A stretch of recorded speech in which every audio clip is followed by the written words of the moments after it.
7.8% reduction in murders last year, while 7 persons charged for brutal beating of a 14-year-old. This is Undiluted News, Mikey Bones reporting. According to the latest police statistics in serious crimes for 2023, there were 1,393 murders, which represent a 7.8% decline, or 118 fewer murders when compared to the 1,511 people killed in 2022. The reports also include a reduction in rape, a reduction in robberies, shootings, and woundings. And earlier in 2023, I mentioned that at the end of the year, the government was going to announce that murders for 2023 was down due to 2024 being an election year. Well, here we are, and even though the murders committed for 2023 were rapid and mammoth, which was sure to outstrip 2022, we now hear that the total is less. Who wants to believe that total? Go right ahead, but also believe the fact that an election year was coming up and the total might somehow get conscrewed. Also, the number of collisions decreased by 10% when compared with 2022. The National Road Safety Council is reporting that 425 people died in road crashes last year from 384 collisions, and this is a 13% reduction from the 488 fatalities recorded in 2022. Malain Alien, a human rights advocate and founder of Freedom Imaginaries, has slammed the Passport Immigration and Citizenship Agency, PICA, for jeopardizing the process for Haitians seeking refugee status in Jamaica. She claims that not being able to communicate with the asylum seekers limits the lobbying group capacity to preserve their rights. Ms. Alien claims that she has been stopped from offering legal counsel to imprisoned Haitians on multiple occasions by police and troops. The banning, she claims, was based on PICA's order. And according to the human rights lawyer, the National Security Minister had taken a discriminatory approach to the problems, citing recent statements made by Minister Dr. Horace Chang.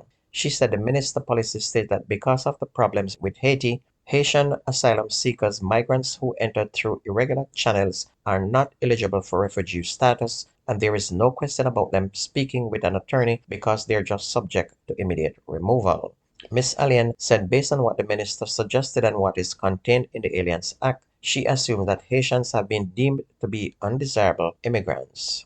Meanwhile, 7 people have been charged in connection with the brutal beating of a 14-year-old girl on Holland Street in Denby, Clarendon on December 30. Charged with unlawful wounding and assault occasioning assault bodily harm are 52-year-old Pauline Hughes, 36-year-old Cheyenne Williams, 22-year-old Amanda Anderson, and 3 female minors aged 15, 16, and 17 years. A 17-year-old boy is also among those charged.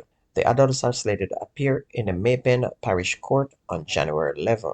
A video which has since gone viral showed the 14-year-old girl being thrown to the ground and kicked several times. The incident reportedly stemmed from a love triangle involving the teen's mother, the mother's boyfriend, and another woman. The teenager is reportedly struggling to remember basic information after sustaining a major head injury during the assault. She was discharged from hospital on Tuesday. In the meantime, Prime Minister Andrew Holness has said the attack on the teen is very distressing. A man who was shot in an alleged confrontation with the police in White House in Westmoreland last week has now succumbed to his injuries on New Year's Day. The deceased has been identified as George Ramsey, otherwise called Crocodile or Bubble Up, with addresses in Farm District and Alder District in the parish. Ramsey died while under police guard at hospital. A firearm was reportedly taken from the deceased during the incident, and reports from the police indicate that about 9:15 on Saturday, December 23rd, a team of police officers was on foot patrol in White House when they responded to a report of an alleged assault. Ramsey is said to have used his illegal firearm to slap a female in the face. The police team responded and Ramsey reportedly pulled a firearm from his waistband and opened fire at a team of police officers who in turn returned fire. The now deceased reportedly ran into an open lot while still firing back at the police, and during a search of the area, Ramsey was found suffering from what appeared to be multiple gunshot wounds. A 9mm pistol with a magazine containing 2 9mm rounds and other items were also found on his person. A Westmoreland farmer who is accused of killing a man and injuring another in a gun attack on Rickett Street in Savlamar in the parish on Saturday, December 30, has been arrested and charged.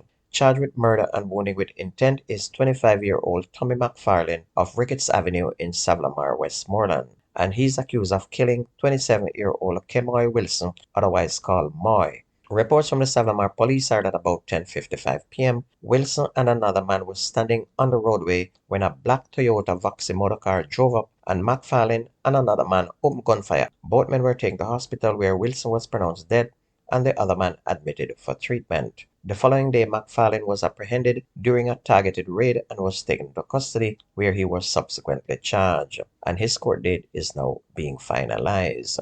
Meanwhile, two men are dead and another man injured during a gun attack on Wildman Street in Rose Garden, Kingston on Wednesday. The deceased have been identified as 26-year-old Akil Ainsworth, otherwise called Bull, and 30-year-old Deshane Palmer, otherwise called Eddie, both laborers of Kingston addresses. All three men were standing along the roadway when they were approached by a man who brandished a firearm and opened fire. The police were alerted, and on their arrival, all three men were seen with gunshot wounds. They were taken to hospital where Ainsworth and Palmer succumbed to their injuries. The other man was admitted for treatment. On to sports, Jamaica and West Indies all-rounder Andre Russell is chastising the government's handling of cricket after Jamaica lost a Caribbean Premier League franchise as well as their refusal to bid for the upcoming T20 World Cup. And I guess he forgot that the owners of the team actually took the team from Jamaica and was playing games in Fort Lauderdale with no benefit to the Jamaican government. The government already was operating at a loss, and to also host T20 matches, according to the sports minister, was not going to be profitable, so we have to look at what's good for the country. Throw money away or back off. On to football, former Arnett Gardens captain and striker Fabian Reid has made a return to local soil to play in the Ray and Neville Jamaica Premier League. Reid will be returning to his former club Arnett Gardens. He recently plied his trade in India, where he played 3 games for Norika Football Club and scored 1 goal. Reid scored 16 goals when he last played for the Junglists in the 22-23 Ray and Neville JPL season. On Monday, we also learned that Kimani Arboni has left the island to play on the African continent in the country of Tanzania. Former champions Waterhouse move up to playoff spot after beating struggling Harborview 2-1 in their Jamaica Premier League first round game, which was played at the Anthony Spalding Sports Complex in Kingston on Wednesday. Waterhouse's fifth win snapped a 2-game winless run, which saw them moving into 6th place in the points table on 19 points, which is 1 point more than Cavaliers, who have 3 games in hand. Harborview have won just once so far this season and are in 11th place on 9 points from 11 games, which is 2 points above the relegation zone. Meanwhile, Montego Bay United came from a goal down at halftime to beat Tivoli Gardens 2-1, ending their 7-game unbeaten run. And don't forget that the best news and sports takes place on this station. If you ever miss the news on this radio station, please go to YouTube, type in Jamaican Undiluted News, listen, like, share, and subscribe to keep it going. That's going to be news and sports on your favorite radio station. My name is Mikey Bones. I gone.